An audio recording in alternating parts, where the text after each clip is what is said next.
Hello dear students, this is Dr. Isha Garbi from Physics Vision. So in our series of discussion of previous master cadre papers, today we are going to start 2016 paper. It is code D that we are going to discuss. This paper has been divided into three parts of the videos. Part 1 will have question number as you can see 1 to 15. Part 2 will have questions number 16 to 30, and part 3 it will have question number 31 to 50. So chaliye, let us start it. First question, can consider the spectroscopy of hydrogen atom in Bohr's theory. Determine the upper limit for bracket series given that R equals to this much. Question में सबको पता है hydrogen spectra का wave number वाला formula लगना है 1/λ equals to R n1 square minus n2 square. Main मुद्दा क्या है, अपर लिमिट का मतलब क्या होता है. अपर लिमिट मतलब होता है सबसे ज्यादा वेवलेंथ कौन सी आनी है. अपर लिमिट का मतलब है लेवल सबसे पास पास हो. अगर ब्रैकेट सीरीज है, ब्रैकेट सीरीज कौन सी होती है, मुझे बड़ा कंफ्यूजन होती थी सीरीज में, तो मैंने खुद को याद कराने के लिए लिखा है love Punjab. Love Punjab, Lyman Balmer Paschen Brackett. तो ये है 1, ये 2, ये 3 और ये 4. तो मतलब ये 4 से शुरू होनी है और 5 इसका लेवल ये वाला हो गया. ठीक है, तो दैट मीन्स कि यहाँ से यहाँ जो लेयर रे आएगी उसकी वेवलेंथ जो है वो अपर लिमिट होगी. तो अपर लिमिट और एक होता है लिमिटिंग लाइन. दो लाइंस में क्या फर्क होता है देखिए. एक मैं बोल रही हूँ अपर लिमिट. अपर लिमिट में जैसे कि एक तो नंबर वो खुद ही होते हैं, से इसी साइड इसको ले ली जाए, चाहे ब्रैकेट की ही डिस्कशन कर लें हम, चाहे ब्रैकेट ही कर रहे हैं ब्रैकेट सीरीज में ही. तो इसमें क्या होगा बेटे कि ये तो नंबर 4 ही हो गया, इसका जो दूसरा नंबर होगा वो इससे नेक्स्ट होगा, मतलब 5 नेक्स्ट लेवल. ठीक है, और एक होती है लिमिटिंग लाइन. जो लिमिटिंग लाइन होती है वो कब आती है, जब एक नंबर तो वो खुद ही हो, ब्रैकेट की ही डिस्कशन कर रहे हैं, और जो दूसरा नंबर है वो जो है वो इन्फिनिटी हो जाए. तो ऐसे में जो आती है वो लिमिटिंग लाइन आती है. लिमिटिंग लाइन भी बोल देते हैं, लोअर लिमिट में बोल देते हैं, इसको किसी भी तरह से बोला जा सकता है. ठीक है, तो अब क्वेश्चन करेंगे ये वाला. कैलकुलेशन करिए जरा. Let us start the calculation part. So new number, new wave number 1/λ R. तो हमें अपर लिमिट निकालनी है, तो मतलब एक 4 स्क्वायर और एक 5 स्क्वायर. आर की वैल्यू दे रखी है 109. चेक करें पूरी वैल्यू 109,677 सेंटीमीटर में है, याद रखना. पॉइंट नहीं लिख रही मैं, इतना हो जाएगा यही बहुत है. तो इसको सॉल्व किया 109,677 माइनस करा तो बन गया 9, नीचे आ गया 400. ठीक है, तो जब इनको मल्टीप्लाई करा और डिवाइड करके 1/λ आएगा, और ये सेंटीमीटर में आएगा. हमें याद रखना है एंगस्ट्रॉम में आंसर चाहिए. तो लैम्डा की जो आपकी कैलकुलेटेड वैल्यू आ जाएगी that will come out to be 4052 angstrom. So इसके accordingly answer is C option. Next question number 2. In question number 2, in the Zeeman effect, the energy of spectral line is found to be changed in a magnetic field. What is the amount of energy change? Energy change के लिए हालांकि answer तो चलो इसका ये वाला है. Okay, आया कैसे है देखिए. जो इसका डेल्टा न्यू का एक्सप्रेशन होता है वो होता है EB/4πm. EB/4πm, right. अब इसके अंदर म्यू भी बोहर मैग्नेटोन कैसे आया है. बोहर मैग्नेटोन का जो फॉर्मूला होता है वो होता है EH/2me, और इसको हम लिख लेते हैं EH/4πme. तो अगर इसको इसके साथ रिलेट किया जाए कि कंबाइन करा जाए तो एक H से मल्टीप्लाई H से डिवाइड कर दिया जाए तो ये बन जाएगा बोहर मैग्नेटोन इंटू B/H. ये किसके इक्वल, डेल्टा न्यू. और अगर इसको H को इधर ले जाएं तो एनर्जी किसके इक्वल हो जाती है, H इंटू डेल्टा न्यू, जिसका एक्सप्रेशन आ गया mu B with B. So which is our right answer. And next question number 3. In a Stern-Galnick experiment, the atomic beam whose angular momentum state is to be determined must travel through. Stern-Galnick का question हमने पहले 2017 की video डाली थी, उसमें भी यही question है. रिपीट, हम ये कहेंगे कि 2017 में 16 वाला रिपीट हुआ है, right. It is in 2017 also. ये क्वेश्चन था क्या, इस क्वेश्चन में पूछा गया स्टर्न-गलनिक एक्सपेरिमेंट. तो स्टर्न-गलनिक एक्सपेरिमेंट किस पे बेस्ड है, वहां पे पूरी डिटेल में बताया हुआ है. Inhomogeneous magnetic field. तो inhomogeneous static magnetic field.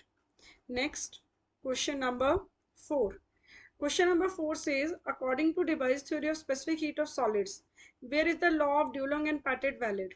देखिए डेबाई थ्योरी कब आई थी, सबसे पहले थ्योरी आई थी ड्यूलोंग और पैटेट वाली. उस थ्योरी को कुछ नहीं पता था, उसने सिर्फ ये बोला कि जो हाई टेम्परेचर पे है जो स्पेसिफिक हीट है वो 3R होती है और बस वो उसी के लिए वैलिड थी. तो जो ड्यूलोंग और पैटेट थी वो हाई टेम्परेचर के लिए वैलिड थी. फिर इसके बाद एक आइंस्टाइन आई थ्योरी आई और सबसे सक्सेसफुल थ्योरी रही डेबाई वाली, जिसने कि लो टेम्परेचर पे एक लॉ होती है जिसको बोलते हैं हम टी क्यूब लॉ. तो वो टी क्यूब लॉ इसने हमें जस्टिफाई कर दी थी. इस क्वेश्चन का पर्टिकुलरली इसका आंसर है for low temperature. Next question, ये क्वेश्चन भी 2017 में भी है. A wide range of wavelengths of this one. वहां पे मैंने आपको समझा रखा है, फिर एक बार देख लेते हैं. L for lambda, L for Laue. जिसमें वेवलेंथ वेरी करती है वो लुइस मेथड होता है. रोटेटिंग क्रिस्टल मेथड में थीटा वेरी करता है और पाउडर क्रिस्टल मेथड में भी थीटा ही वेरी करता है. यहाँ पे लैम्डा वेरी करता है और थीटा जो है वो फिक्स्ड होता है. चलिए नेक्स्ट चल रहे हैं. Question number 6. The hall effect in solid state. Hall effect में हॉल कोफिशिएंट आता है, RH होता है, जो 1/n into E होते हैं. n is the number of charge carrier, E is the electronic charge. जो होता है EH hall voltage upon J current density, B is the magnetic field. This is hall voltage. ठीक है, तो इसका जो साइन होता है ना हॉल वोल्टेज का, यहाँ वो हमें बताता है कि कौन से सब्सटेंसेस हैं. P टाइप के लिए पॉजिटिव साइन, N टाइप के लिए नेगेटिव साइन. तो मतलब हॉल वोल्टेज का जो हॉल इफेक्ट में जो साइन है ना चार्ज कैरियर्स का, वो पता चल जाता है. Next question, question number 7. ये भी 2017 में भी था. आप देखिए क्वेश्चंस रिपीट होते हैं तो आप भी मान के चलिए कि आप भी रेपिटेशन होगी. So in this question, question number 7, the crystallographic notation UVW represents. 2017 में भी हमने करा था. It represent family of equivalent direction. Plane कौन से होते हैं, HKL ऐसे ब्रैकेट्स में. Now the next question, question number 8. ये भी रिपीट है, मतलब ये 2017 वाले पेपर में भी है. In a crystal system all the 3 lattice vectors are perpendicular to each other but are unequal. तो ये सेम क्वेश्चन उस पेपर में भी आया हुआ था 2017 के अंदर भी, and its answer is orthorhombic. For detail see our YouTube video of the 2017 paper. Okay, you can find it there. And then next question, the 3 natural radiations in order from most penetrating to least penetrating. ये जो 3 होती है alpha beta gamma, इनके 3 orders होते, इनके 4 orders होते हैं. चारों लिखें. सबसे पहला पेनिट्रेशन, दूसरा वेलोसिटी, तीसरा इफेक्ट ऑन फोटोग्राफिक प्लेट. इन तीनों के अंदर जो है सबसे ज्यादा होता है gamma. Gamma has the maximum value, उससे कम beta alpha. Gamma beta alpha, gamma beta alpha. सिर्फ एक ही एक्सेप्शन है, वो है आयोनाइजेशन की. तो जो आयोनाइजिंग पावर है उसमें ही ऐसा होता है कि अल्फा होता है सबसे बड़ा. तो ये चीज़ आपके बहुत ज़्यादा काम आएगी. सो इट क्लियरली शो, हमें पूछा क्या है, most penetrating to least penetrating. So gamma, beta and alpha, D option is the right answer. Next question, which in the following list the 4 fundamental forces in order of their increasing strength. आपको याद करवाया है जवैन से मैंने। Gravitational, weak, electromagnetic, nuclear. Gravitational, weak, electromagnetic, nuclear. Order लिख लीजिए, -38, -15 I think so, -2 और ये 1 रेशो होगी एक दूसरे के कंपैरेटिवली ना। चलिए आगे चल रहे हैं। नेक्स्ट क्वेश्चन, जब आप इनकी स्ट्रेंथ का करें तब उन्हीं के साथ साथ इनका एक करेक्टरिस्टिक टाइम होता है, करेक्टरिस्टिक टाइम का भी करें कि करेक्टरिस्टिक टाइम के लिए भी क्या ऑर्डर होता है, वो भी जरूर साथ ही करिएगा। Next after then, what was discovered by the discovery of WN+- Z bosons. देखो जब पूरी बेटे थ्योरी करी जाती है ना ग्रेविटेशनल के बाद, वीक एंड देन न्यूक्लियर, तो लास्ट में सारी थ्योरीज को कंबाइन करने के लिए ना ये बोसोन्स की स्टडी थी।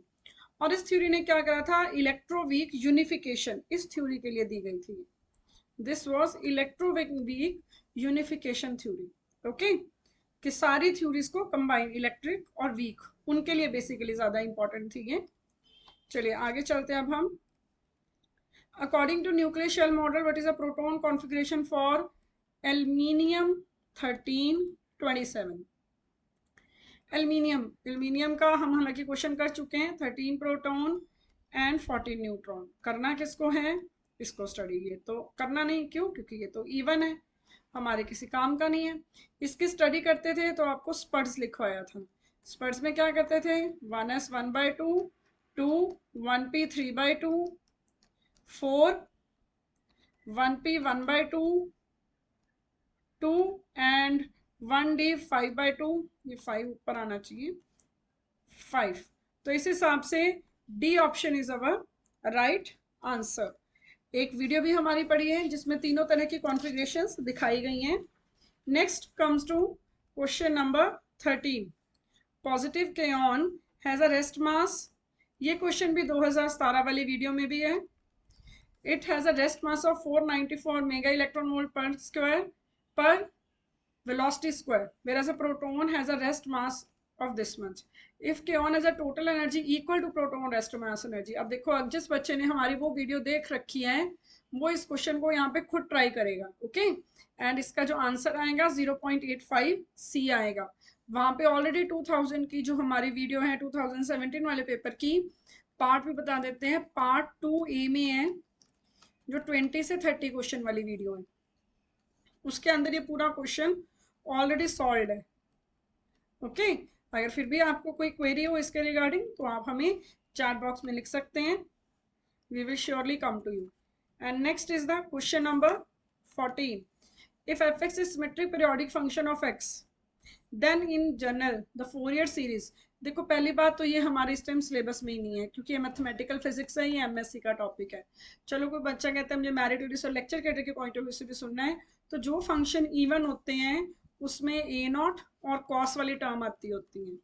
और जो क्योंकि ये एफ एक्स इक्वल्स टू, अगर एफ ऑफ -x है तो ये फंक्शन इवन होता है, और अगर फंक्शन ऑड होता है तो minus of F of X आ जाता है, नेगेटिव साइन आ जाता है। तो ऑड के केस में फिर ये वाला आंसर होता है। ठीक है, सो इस क्वेश्चन में करना नहीं है, हमारे लिए जरूरी नहीं है ये। Next question number 15, the value of integral where the contour integration. ये कंटूर इंटीग्रेशन के क्वेश्चन है। पहले पोल्स निकालते होते हैं, फिर देखा जाता है कि क्या पोल उस रीजन में आ रहे हैं, तो इस हिसाब से इसके फिर अकॉर्डिंगली वैल्यू कैलकुलेट करी जाती है इंटेग्रल की। ये भी मैथमेटिकल फिजिक्स का क्वेश्चन है, कंटूर इंटीग्रेशन, और इसका आंसर है 0।